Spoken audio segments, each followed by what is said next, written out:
Maharashtra news, सर्वसामान्यांच्या हक्कासाठी, न्यायासाठी। माढा लोकसभा मतदारसंघातून उमेदवारी जाहीर केलेले राष्ट्रीय समाज पक्षाचे अध्यक्ष महादेव जानकर यांनी धक्कातंत्राचा अवलंब करीत येथे राष्ट्रवादी काँग्रेसचे अजित पवार, सातारा जिल्हाध्यक्ष संजीवराजे नाईक निंबाळकर यांच्या निवासस्थानी भेट दिली।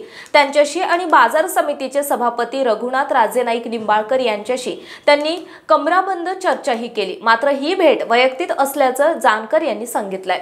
महादेव जानकर यांनी येथे कार्यकर्ता मेळावा घेऊन स्वतःची उमेदवारी माढा आणि परभणी लोकसभा मतदारसंघातून जाहीर केली होती। महायुतीशी फारकत घेत ते महाआघाडीच्या नेत्यांबरोबर वेळोवेळी दिसून आले होते। कुणी काही म्हणू द्यात, आपण लोकसभा लढवणारच आणि जिंकूनही येणार, अशी गर्जना करीत त्यांनी माढ्यातून शड्डू ठोकला होता। नुकतीच त्यांची आणि शरद पवार यांची बैठक झाली होती, परंतु या बैठकीतून ते तडकाफडकी निघून गेल्याचीही चर्चा होते। या पार्श्वभूमीवर श्री जानकर यांनी आज येथे संजीवराजे आणि रघुनाथ राजे यांची भेट घेतली। सुमारे अर्धा तास त्यांनी कमराबंद चर्चाही केली।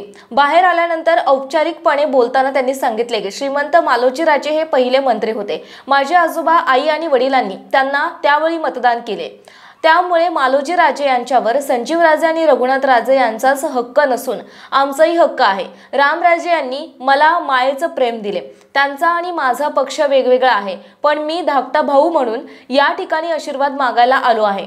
आजची माझी भेट ही वैयक्तिक आणि आशीर्वाद मागण्यासाठी आहे। पुढील काळात काय करायचे ते आम्ही करूच, असेही जानकर यांनी यावेळी सांगितले। आपल्या परिसरातील बातम्या पाहण्यासाठी आजच आमच्या सत्यशोधक महाराष्ट्र न्यूज चॅनलला यूट्यूबवर सबस्क्राईब करा आणि बेल आयकॉन प्रेस करा।